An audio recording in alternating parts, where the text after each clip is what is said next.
us. We'll bring you the latest on the evacuation of more than 2,400 people from the Tumbler Ridge area due to that aggressive wildfire. We'll have a reporter in Chetwynd, where some of those displaced have gone. And as the country faces its worst wildfire season yet, we're asking you if you have experienced an evacuation, what was your experience like? And how are you preparing for that possibility this summer?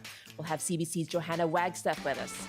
After 12:30, our regular gardening segment with Brian Minter. You get another chance to ask your gardening questions. I'm Michelle Eliot. This is BC Today.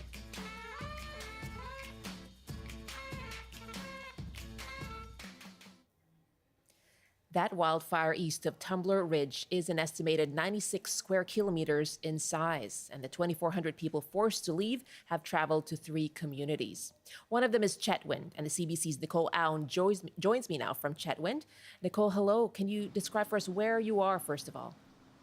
Yes, hi, Michelle. I am standing outside of the district town hall here in Chetwynd. This is the emergency reception center for people who are coming from Tumbler Ridge and looking for either resources like a place to stay or food vouchers and coupons as well to get registered. Okay, and we do know that that people are being asked to register online and to be able to access those the grocery vouchers, as you mentioned. What are you hearing from some people arriving there from Tumbler Ridge? Yeah, so I've been talking to some people just in the parking lot here, and one of the things I've heard a few times is just how quickly this happened. When they woke up yesterday morning, people said that the fire was maybe about 20 kilometers away from Tumbler Ridge, but the speed at which it moved and Right. started to quickly go towards the community, suddenly, mid-afternoon, everybody's being told to get out and as quickly as possible. So just the speed was something that people said. And there's also the issue of being here and trying to access information. One person said somebody told them that the entire community was in imminent danger. Others said it was far away. And so there's a lot of confusion, though I know officials are doing their best to get information out to people. Right, and it is so important to get that vital information out, especially to people who have had to evacuate. What do they need to know right now, and where can they go for that information?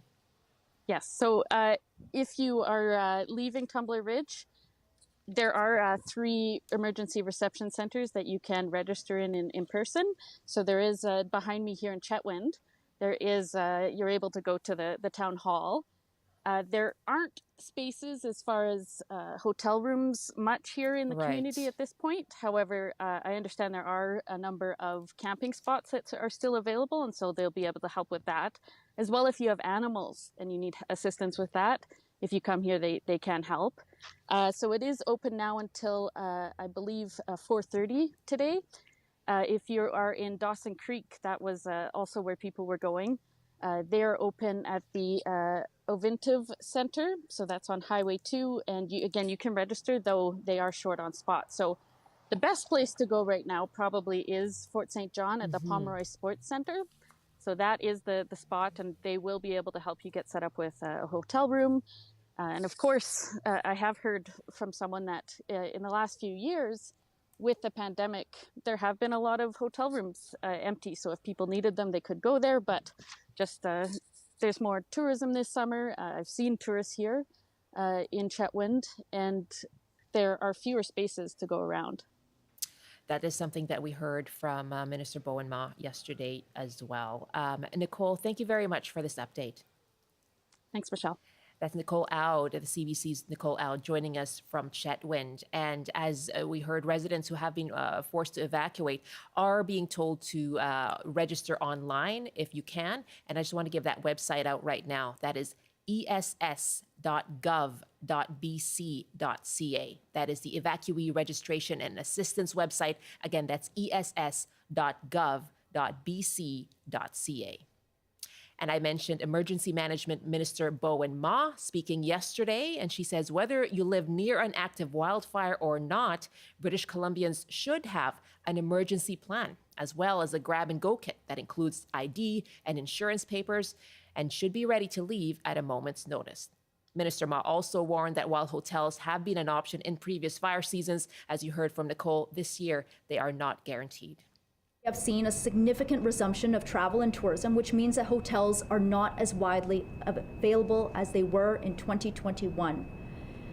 As a result, accommodation may look different in the event of significant evacuations, with greater emphasis on group lodging at community centers and on billeting. That's Emergency Management Minister Bowen Ma. Again, the website is ess.gov.bc.ca, and that's where you can register online. 11 minutes past the hour now here on BC Today, and we're bringing you the latest on the wildfire that has forced the evacuation of residents in the Tumbler Ridge area. This is the Kiskatinaw River wildfire, and right now it's burning out of control. It's really stunning to see those pictures of the trees in the forest just covered in orange blaze. We are going to hear from Johanna Wagstaff in just a moment, as well as we ask you if you have experienced evacuation from your community. What was that like? What would have helped? We heard about lack of information from Nicole Out, some of the things that people have been facing. So we're going to be able to talk a little bit about that and ask you what your experience was like as well. Let us know what you think is best needed by people who are being forced to leave. We're taking your calls in just a moment now. But right now, let's hear from one of those evacuees. Paul Landrecht spoke to CBC News yesterday after he left Tumbler Ridge, and he says the evacuation order, which came without a prior evacuation alert, was very stressful.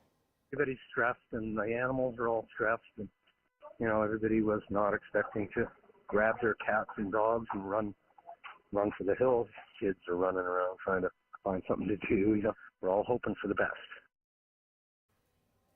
That is evacuee Paul Landrecht speaking there. And after 3 hours of waiting in Dawson Creek to get registered, he says he was told there was no accommodation available. And so that meant he had to go north to Fort St. John to get shelter. And again, we heard from CBC's Nicole Out there that that is where most people are being directed to now, as that is where there is space.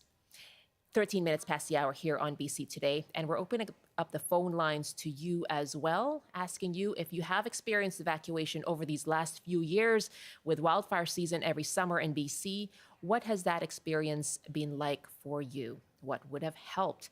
And love to hear as well if you are preparing, as you heard from Emergency Management Minister Bowen Ma, be prepared, or how are you preparing for that possibility this summer? Give us a call, 1-800-825-5950, 604-669-3733 on your cell phone, star or pound 690. You can also email bctoday@cbc.ca. And Johanna Wagstaff is our CBC News meteorologist, and she joins me now here in our studio. Hi, Johanna. Hi, Michelle. How would you describe this wildfire right now, the Kiskatinaw wildfire? It is highly changeable, aggressive. As we've been hearing, it just changed so quickly in such a short amount of time. And that's the concern this season, and especially with the conditions we have in place. In the Northeast, the soil and the fuels are just so dry that we see a change in weather conditions like we did yesterday. Very strong easterly gusts, just fanning that existing flame at very high speeds, which is why the situation changed so quickly for thousands of people. So yeah, very, very aggressive fire situation that continues today. I know winds are a little calmer right now in the Northeast, but looking to pick up again from the Southeast, likely to hit the 30s again for the Tumbler Ridge region, and really not looking to see a change in the forecast until we hit the weekend. And even then, it's not a big soaking, but we could use a change when it comes to the winds. We sure can. And certainly the BC Wildfire Service describing this fire as extremely volatile. Yes. Now, we heard from Minister Bowen Ma yesterday that the wildfire season this year is early, right, by about 3 to 4 weeks. Yes. Why is that? Couple of factors. I mean, overall, the trend has been earlier seasons that go later because of climate change. I mean, we know that we are seeing hotter, longer, drier summers in BC, and that's really one big part of the reason why our seasons are changing. But there are always multiple factors. And for this season in particular, we had such an exceptionally dry May, and particularly for northern BC. In fact, I was looking at some of the soil moisture content, the top sort of 7 centimeters of soil in northern BC, the driest that we have seen since the 1940s for the month of May. So anomalously warm combined with that drying, the fuels are just so prime for any sort of spark. And we have a lot of fuel buildup. That goes back to forest management. So a bit of a perfect storm, unfortunately, to kick off such an aggressive start to the season. Certainly, so that rain will be welcome once it does Yes.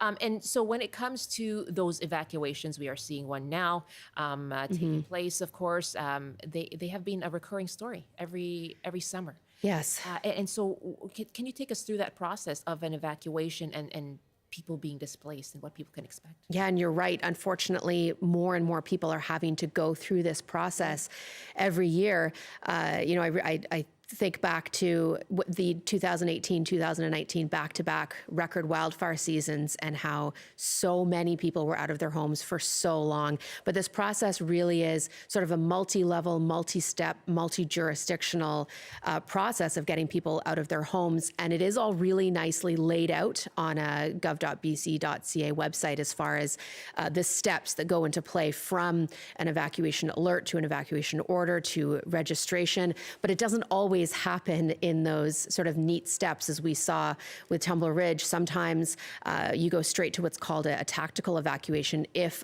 a wildfire has changed so quickly and so aggressively, started blocking off main routes in and out of a community. That's when the police, search and rescue, conservation officers will work together to go door to door to ask people to leave immediately. So you don't always get that heads up when it comes to getting an alert before an order. And what about resources? We know that the Premier was just speaking and was asked about whether there are enough resources because we are hearing about people, of course, who've had to leave, let's say Dawson Creek, because there hasn't been enough accommodation and things like that.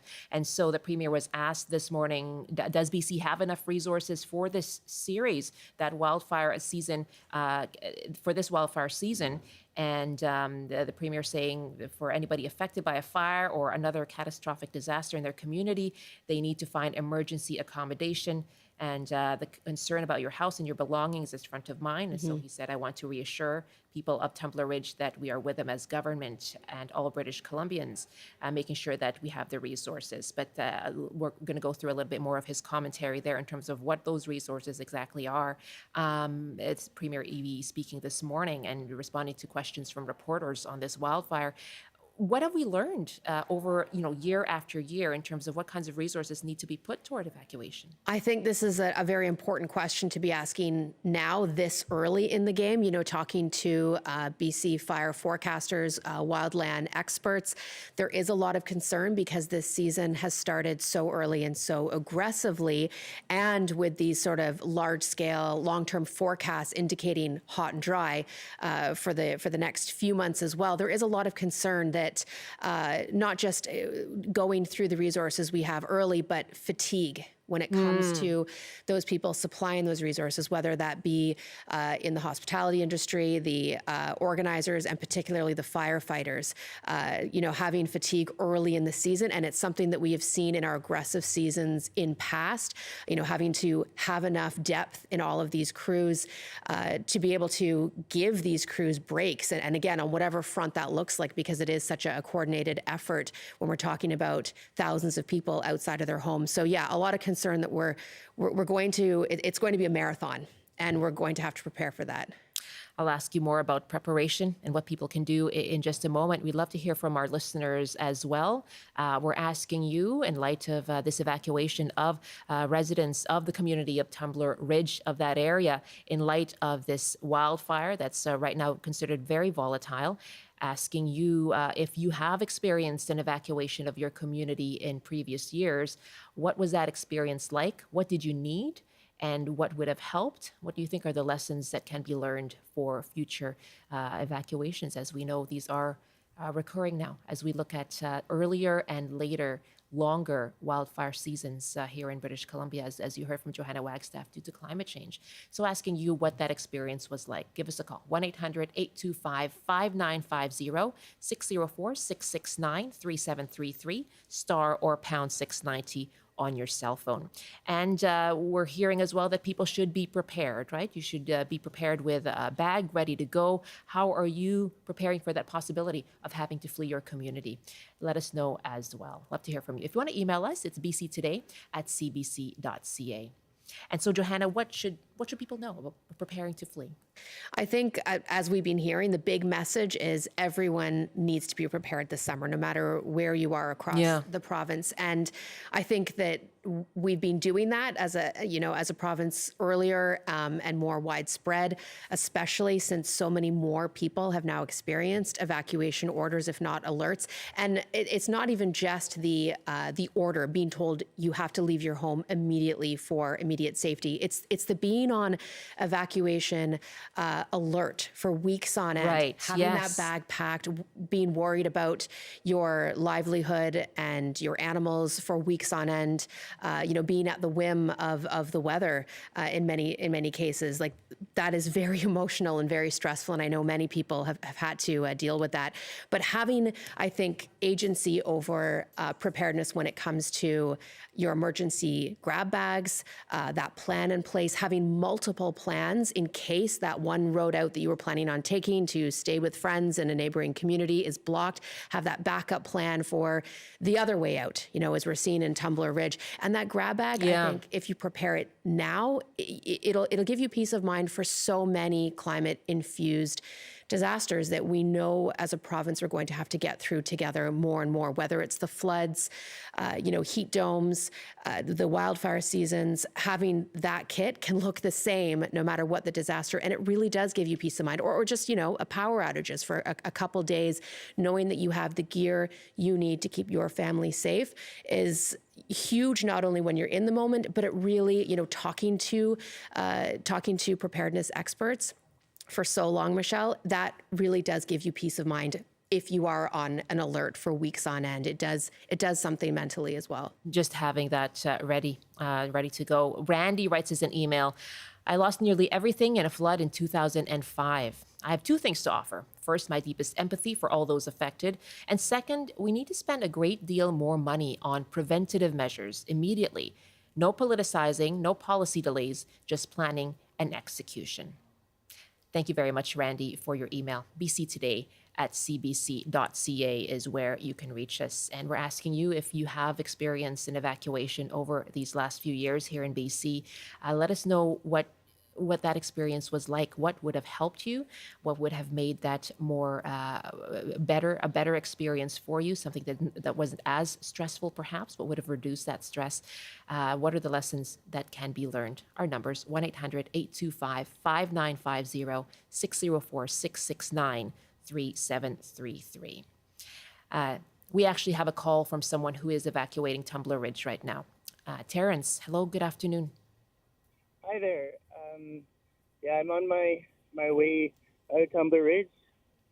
I think the lessons to be learned are that to be prepared. I think Tumbler Ridge did a very good job evacuating quickly and effectively. You never know how fast things can move. It's good to check the fire map regularly when there's a fire around. So that was really helpful in this evacuation. It's a little bit odd for me because the last fire in West Kelowna and Northern Okanagan, I evacuated to Tumbler Ridge to get away from. And this year now I'm evacuating Tumbler Ridge and going back to the Okanagan. It's amazing how many fires there are going on around BC. Absolutely. So you have been through this before, Terrence? Yeah. It's not the first time, and I don't expect it to be the last time.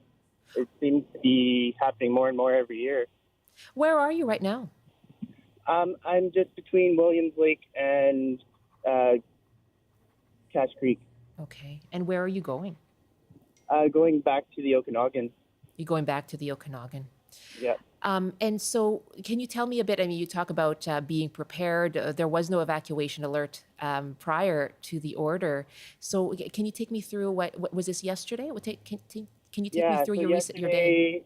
Yesterday I'm at work, and before work, I noticed that there was, there's smoke in the air, and so people check that there's a fire. You check the fire map, and You prepare your bug out bag, right, to get ready to go, because and I know it's happened before. So I had stuff at home in case we did have an evacuation. We did. You're right, there was no alert, but so in the middle of the day at work, it came over the radio, like, "Hey, everybody, Tumbler Ridge is evacuating," and I was in and out in about half an hour. Half an hour. Yeah. Wow. And so what happened then? So then, you grab your stuff, you get in the vehicle, and I drove to Chetwynd, where there's the reception center there. Right.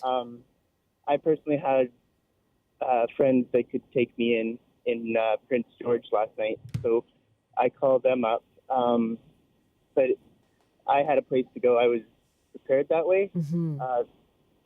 I'm not sure if everybody in Tumbler Ridge had a place to go, though. Well, that's what we're hearing when it comes to people arriving, for example, in places like Chetwynd, where there aren't as many available hotel rooms. So what's next for you? You're on your way back to the Okanagan now. What's next for you, Terrence? We're gonna have to wait the fires out and see if Tumbler Ridge is still standing after it all. I'm so sorry. Yeah. Anyways, Yeah. it was good talking to you. I just thought I'd put in my experience. I know it must be so stressful for you right now, and I really appreciate that you called and shared your experience and what you think would help other people too. Yeah. Thanks a lot. Thank you, Have Terrence. yourself a good day. Good luck to you, okay? And we'll try to perhaps touch base with you and see how you're doing, okay? All right. Okay, Bye-bye. take care. That's Terrence, who left Tumbler Ridge within a span of half an hour. Wow. Yesterday. Got the word while he was at work. Actually left the Okanagan to flee from a fire there, and has been through this evacuation process before. He's on his way back now, and thankfully he found a place to stay with some friends in Prince George. But that's what we're hearing, is people not finding a place to stay. What did you make of what he said in his call? I mean, Terrence, so grateful for sharing that experience. And I think a big takeaway is the education about the risks in your area, which Terrence was, all over. He was checking the fire map. Checking the fire maps, knew what putting together a go bag would look like. He knew immediately. He had limited time to get out, got out in half an hour. Already had friends that he knew he could stay with, had backup plans. I mean, I think part of that is the fact that so many of these disasters that we're seeing are happening to the same people. So as you mentioned, the second evacuation alert, so you get good at knowing how to prepare yourself for that. But a big takeaway is understanding the risks in your area. Mm-hmm. For Metro Vancouver, we're not necessarily at this point, worried about interface fires, but it's the smoke, it's the flooding. So understanding what risks you have in your area and how to check those resources ahead of time is huge. And Terrence was all over that. And I want to ask you as well, that commentary, the comment he made that, watch to see if Tumbler Ridge is still standing. I mean, that is just so disheartening to hear. And this wildfire is considered volatile. What is the forecast for where it will go and whether it will be something that affects the area itself? Part of the big concern has been that the winds have been coming from the east towards the west, pushing this fire, embers, and smoke towards the community. This afternoon, we'll watch for those wind gusts again from the southeast with warm temperatures. So today is a bit of a touch and go day for firefighters and the community. Tomorrow, we see a change. Those winds shifting, not widespread rain, but temperatures will cool down below 30 degrees. Hopefully, we'll get some showers. We'll be watching for thunderstorms, but hopefully more rain than lightning and shifting winds. And as we head into the weekend, again, much cooler, showers, a change in wind direction. So it's really just the next 24 hours we have to get through. Waiting for the weekend. Mm-hmm. Johanna, thank you very much. You're welcome. CBC's Johanna Wagstaff, our meteorologist here. And once again, the Peace River Regional District, which includes Tumbler Ridge, is asking those who have had to evacuate the area to register at those reception centers, or you can do so online as well. That website is ess.gov.bc.ca. ess.gov.bc.ca. That is the Evacuee Registration and Assistance website. It's 12:30 now, 1:30 in the Mountain Time Zone. This is BC Today here on CBC Radio 1, and we will continue our coverage, of course, much more on that wildfire east of Tumbler Ridge for you throughout the day, and information for people who have had to flee the community. Coming up in the next half hour here on the program, I will be joined here in studio by our master gardener, Brian Minter, and you can always, as always, ask your questions of him. That's coming up in our next half hour. Right now, here's our CBC News Update with Robert Zimmerman. Good afternoon. Police have released few details about what they call a serious incident in the Upper Mission of Kelowna that has left 2 women dead and a man in hospital. The RCMP say a child was found in the home and is safe. They say the people involved were not known to police and it's unlikely it was gang-related. A charge has been laid in connection with a deadly shooting in Maple Ridge in April of last year. 41-year-old Arthur Como died at the scene after reports of several shots fired. 31-year-old Justin Waring has been charged with second-degree murder. There's no word on a possible motive. As we've been hearing on the show, officials are hoping for a change in the wind as a wildfire continues to move closer to Tumbler Ridge. Everyone in the community was told to leave yesterday. Meanwhile, the detour around Highway 4 will be closed at 1 o'clock until 9 tonight, cutting off Tofino, Ucluelet, and Port Alberni. Officials say crews have to remove a vehicle that rolled into a lake along that detour.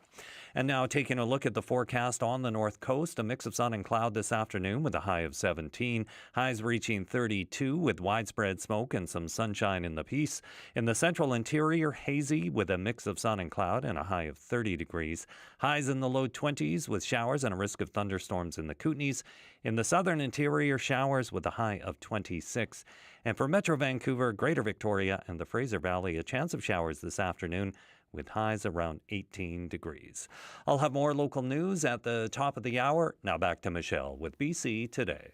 Rob, thank you very much. I'm joined here on set by Brian Minter. Hello, Brian. It's been a little while since he's been here in studio with us, but it's so great to have him. Do you have a gardening question at all? Well, actually, I do. I'm wondering, is it too late to grow some grass?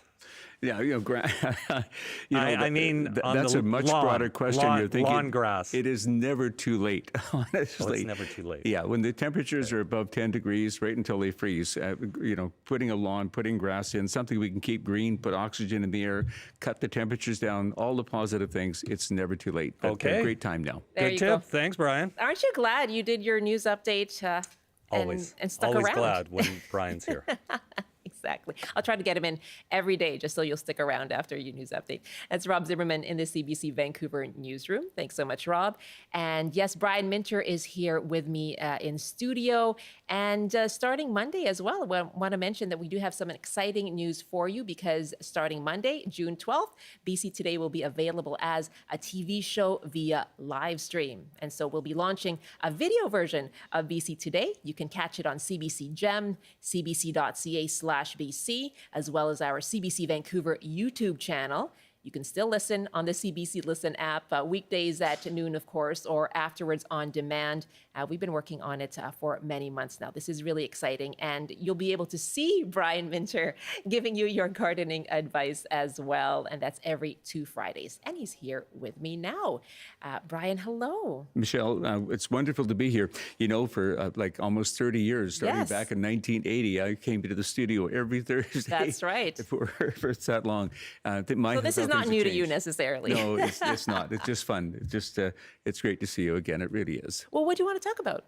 Well, a couple of things. Number one is I just had the good fortune of being a judge at the Fleur de Ville, which is a couple of young Canadian ladies who are around the world taking mannequins, having the local florists design them to incredible states. It's live art, and they're at Van Dusen Gardens right now. And if you live in the city or anywhere near well worth coming and seeing. There's several of them there, as well as Van Geusen Gardens being so beautiful. Absolutely. Something to come and see. But it's really unique, and they're now worldwide in terms of their exposure, in terms of what they do. It's becoming a good thing. And in terms of all the crisis and things we have, seeing some wonderful flower art certainly makes you feel a lot better.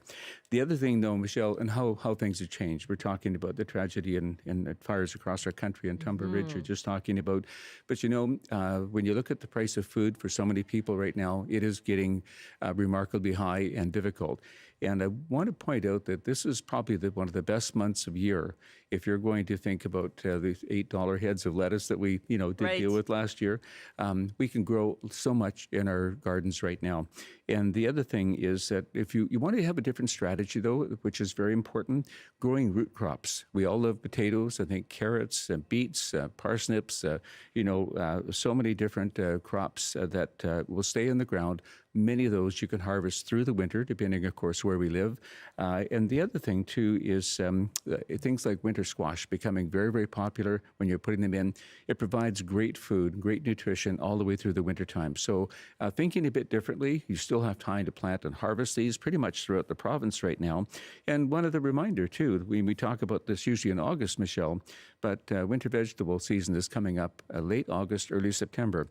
And if we're looking to have fresh food on our tables, in our homes, even in containers, there's so many varieties of winter vegetables, including lettuce, that we can enjoy all the way long. So I'm thinking differently in terms of supplying ourselves with food, and if you have extra, of course, to the food bank. Very good point there.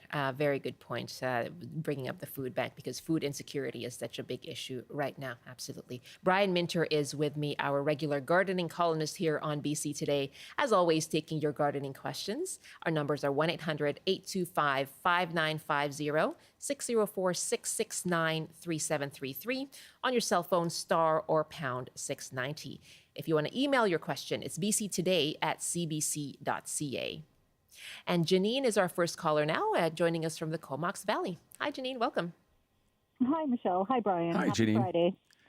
Hi there. Okay, so we just recently hardscaped our front yard, trying to get rid of grass and unnecessary water wastage. But we've put in a large arbor, and we want to I put a clematis at the foot of the arbor in a pot, and it's not thriving. We're close-ish to the ocean. We get wind sort of whistling up the corridor, and my clematis is not happy there. So I'm wondering what I can plant that would be a really beautiful showstopper in a pot or out in the ground. We're not married to either idea, but I'd like lots of blooms, lots of color. And just wanted to get your opinion, and so not something everybody else has either. Like, okay. just, something pretty. Yeah. Wow. Janine, really good point. But one thing I did want to mention, if you can't plant it in the ground, the care you need to give those plants is so much reduced in terms of constant watering day after day, 2-3 times a day. The winter care in containers is also becoming a problem. So if you can plant it in the ground, that's something I would do, instead. No question about that. And now the one thing I didn't find out is, are we in full sun or partial sun in terms of between the hottest part of the day, between 10 and 4? Yeah, between 10 and 4, we have pretty much full sun. It's west facing. Okay. So, okay. Well, you're going to want something that's heat loving. And in terms of things that not everybody else has, that's getting a little tough because people are pretty good at I don't think I've things heard that before. Okay. But something that is becoming very popular, because here's the problem with a lot of vines. We get color early in the year, but in the summertime, when we're out enjoying our gardens, we don't have much color. And that's why I think probably, and we have new varieties today that are not invasive, but the trumpet vine or Campsis radicans, they come in a really bright orange, vibrant orange, yellows and different colors, but they flower in the summertime when it's hot, and we're getting a lot of intense heat right now. But I would look at those as being something quite remarkable that would give you just a lot of interesting color. The other thing we never think about, Janine, and I'd wish you consider this, and maybe not as showy, but certainly practical. Almost everywhere you go in European cities, they grow one thing, and that's grapes over an arbor. Grapes have beautiful foliage, clean foliage, and plus you get the added, variety of being able to have grapes and harvest them over the fall, which is wonderful. And the other thing that's becoming a big one right now is the kiwi, particular variety called Issai, I-S-S-A-I. It is a variety that is self-fertile, looks beautiful, clean, and those are the things you want to keep in mind. Easy to care for, but getting into late August, September, they produce massive amounts of fruit. So if you just want color and want to attract something for the summer birds, with hummingbirds in the summer, try the Campsis varieties, the ones that are not invasive, the Jazz series. And otherwise, maybe consider some fruit, because grapes look amazing on arbors. They really do. Or the kiwi, because that's something a little different and really nice to have. Yeah, and you can share them with your neighbors too. Thank you very much. I have a neighbor who has grapes that I get a nice present once a year. Janine in the Comox Valley, thank you very much, asking about looking for a climbing vine. Our number is 1-800-825-5950, 604-669-3733 on your cell phone, star or pound 690. Your questions to Brian Minter. And another fruit question now. David is joining us from Vancouver. Hi, David. Hi. This is so you guys better sit down. This is terrible. Oh dear. We have strawberry plants in containers. Now the containers are probably the dirt in the container, soil. Sorry. Thank you for that, David. I know. The soil is about 10 inches deep. When the strawberries started off. And this is in a rooftop garden. Good for you. Set the scene. And I've got a very light shade over top of them, but it does get warm. But I watch them, they're protected. And it started off with beautiful red, juicy strawberries. Great. About 3 of them. And then something took over, and I don't know what it is. Somebody said, well, it's a fungus or something. Stop watering. They're on self-watering, and I've been backing that off quite a bit. But all the berries now, well, a lot of them are gone because I cut them out. They're getting a suntan. But it's not. It's not from the sun. I don't think they're beige, and they start to dry up. Yeah, a couple of things now. David, thank you, David. Now, have you had these for a couple of years now? How long have you had these berries in here? They're mixed genealogy. Oh, okay. Some are 2 or 3 years old, and some are like last year, or just put in this spring, actually. So. Yeah. 2 or 3 things here. Please don't give up. 10-inch containers is pretty small, honestly, in terms of the minimum, I would say, is about a 12-inch by 12-inch deep container, if you could possibly do that. The other thing is adding, and make sure we've got good soil. That's always important. And I'm finding, David, that adding a bit of sea soil or really good organic matter, I love the kelp and the fish meal of sea soil in there. That will make a difference. And also getting the right varieties. I'm convinced that this variety from seed, which is sold pretty much throughout the industry now, a variety called Berries Hill, Montana, is so vigorous. We planted them from seed in December. We're eating the berries now, but they're huge, but they're very vigorous in terms of giving you continuous, production over the summertime. And the other thing that I always do in baskets and containers, because you want to have continuous feeding, is please put a little bit of time-release fertilizer, and I like 14-14-14 in there, and because it just will feed for the next 4 months to give you a continuous crop of berries. So I would like you to maybe start with a different variety. I'd like you to, if you don't mind, change the soil to, a good soil like Pro Mix or something like that. Add the organic matter to it. And, it's a good time to do that right now. And they will take the heat over the summertime, and that you're smart to put a bit of shade if it's intensely hot over top, what you've done. So I think you're doing everything right. I think we need variety. I think we need to enhance our soil a wee bit. And but I wouldn't give up. I think you're going to be fine, because I've got my berries in a very hot spot in our garden, and they just do fine. They really do. So what was the variety now? Yeah, everybody asks that. It's a hard one. But I was told by a major horticulture company to try this. It's berries, as in berries, strawberries, Berries Hill, and Montana. Yeah. And it's a non-traditional variety, but gosh, David, I think you'd really enjoy it. Good luck to you, David. Thank you very much. And I love how you set the scene there, by the way. You did, right? The rooftop balcony, strawberries in those containers with soil, first of all. Thanks for clarifying that. That's David calling us from Vancouver. And our next caller for Brian Minter now is Bob in Courtney. Hi there, Bob. You have a question about a blueberry bush? I do. Thanks for taking my call. Hey, Bob. Yeah, hi, Brian. Say, I've got a small blueberry patch, 5 or 6 bushes, and they're 30 years old, and a couple of them have got some, over the winter, I guess, they've had some dieback. Mm-hmm. And they're, some of them are, 7 feet tall, and I'm just wondering my best strategy to either cut them down to the stem or how I should thin them out to encourage new growth. Because they've been great producers, for many years now, and I just wondering how I should go about thinning these things out, and where I should thin them down to or stem them out. Bob, you're bringing up a very good thing. We're getting a lot of questions about trees that have been great for years, or plants that have been great for years, and they're struggling. One of the strategies I would look at is taking out one or two of the worst-looking ones and perhaps putting new ones in. There's new and different varieties. So let's start the process of getting new stuff in. But these older, bigger plants should be fine. But 3 things I would love to see you do. And you talked about pruning, which is very important. Blueberries don't like to be pruned necessarily. If you have some very heavy, thick growth, maybe take some of that out because you want an evenness of branches to allow good airflow and good sunlight going through. That's number 1. So just do a thinning out. That's all I would do in terms of pruning. Second thing is I would love for you to get some fir or hemlock bark mulch. And gosh, I'm really, really so pleased with fir hemlock bark mulch ground up, worked into the soil around blueberries and rhodos and azaleas, if they're cousins, by the way. Work that into the soil. And the last thing is, Michelle knows what I'm going to say, let's get some nutrient in there. And there are lots of good berry foods. I just wait for the numbers. What numbers are coming? But I'm liking, I use it in my own blueberries, 14, 14, 14 again. We're looking at longer release, continuous feeding, and around the drip line of the plant. That is absolutely critically important. So if you could maybe do those 3 things, that'd be great, as well as look at some of the new really fun varieties of blueberries we have.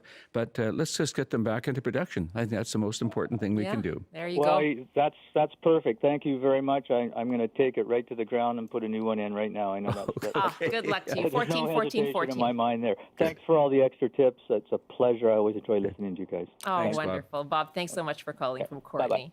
Bye-bye. Our next caller now, and I'll give out the numbers once again. If you want to call in with your question for Brian Mincher, our master gardener columnist here on the program, 1-800-825-5950, 604-669-3733, and on your cell phone, star or pound 690. Let's head to Powell River now, and Valerie is on the line with a question about Japanese maples. Hi, Valerie. Hi, how are you? I am well. Thanks so much for calling. What do you want to say to Brian? Good. Well, I've got these 3 Japanese maples in the front of our yard and the boulevard there. One of them is good. It's doing really well. It's quite tall and healthy, got lots of leaves on it. The other 2 are not doing well. One hardly has any leaves, like 3, and the other one has maybe 10. But both of those trees that are not doing well both have bulges in the trunk. And I was wondering if that's the reason why they're not healthy right now, and what can I do about this bulge? Yeah, there's various, you're in a great area to grow Japanese maples. There's no question about that. In terms of bulge, it's just sort of where the trunk is going up, all of a sudden it's starting to just bulk up. That's what you're talking about here in the trees? Yeah. That's highly unusual in terms of anything that would be happening. What is more usual is there's a disease that affects Japanese maples called Pseudomonas. And Pseudomonas is a tough one. We really don't have any home and garden products to deal with this. It's extreme stress that the trees would get under in terms of the heat of summer, or, it used to be too much rain and continuous cool, damp weather where they got into trouble. But if at this point here, you have hardly any leaves on those trees, Valerie, I'm thinking that we're not going to be very successful. Because something is happening. Usually we're finding that the bark has been, damaged at some point where it's not able to take all the water from the roots and get it up into the leaves. But it also could be this disease problem. And it's hard for me to say without seeing it, but I'm not really hopeful that the other 2 maples are going to be, doing much better than they are right now. If you've got them in the ground, you've got a great growing over there, and you've got this, anomaly happening with them. I think, to be very frank, and you know me, I've virtually should never say that. But, No, but that's maybe, right. Maybe we want to consider, changing those to, some tougher varieties of Japanese maples. There is one of my favorites now is the Korean maple, Acer griseum. It's a peeling bark maple. It is the most resilient and tough of all the varieties.